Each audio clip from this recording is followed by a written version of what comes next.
Bhagavad Gita chapter 2 श्लोक 26 and 27।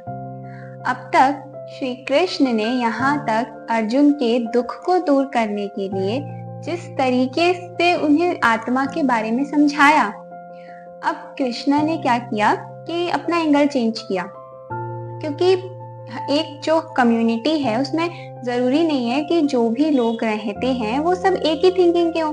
तो कृष्णा ने क्या किया, अलग अलग पर्सपेक्टिव से अर्जुन के दुख को दूर करने की कोशिश की है। अब तक वो क्या कहते थे कि आत्मा नित्य है, सनातन है, पुरातन है, शरीर का अंत हो जाएगा, आत्मा हमेशा रहेगी। ये सच है, ये सबसे बड़ा सच है। पर अब कृष्णा थोड़ा पर्सपेक्टिव चेंज करते हैं।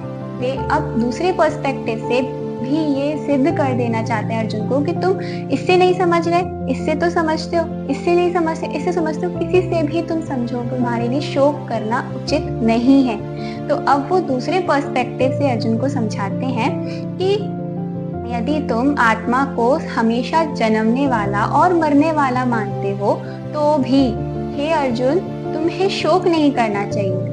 मतलब अब ये बात तो सच है कि रियलिटी तो यही है कि आत्मा नित्य है, उसका कभी मरण नहीं होता, वो मरती नहीं है। लेकिन फिर भी अगर कोई ये मानता है कि आत्मा हमेशा मरती है, जन्मती है, उसका जन्म मरण चक्र में बंधन है, तो भी तुम्हें दुख नहीं करना चाहिए। क्यों?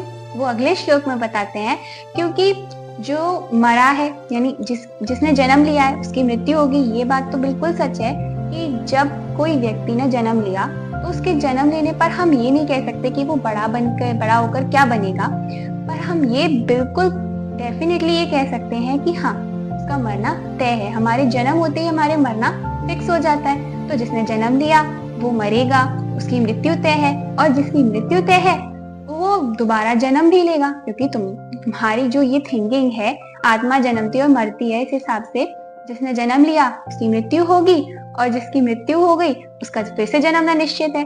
तो इस पर्सपेक्टिव से भी अर्जुन, तुम्हें शोक नहीं करना चाहिए। तो ये था आज का श्लोक। मिलते हैं अगले श्लोक में।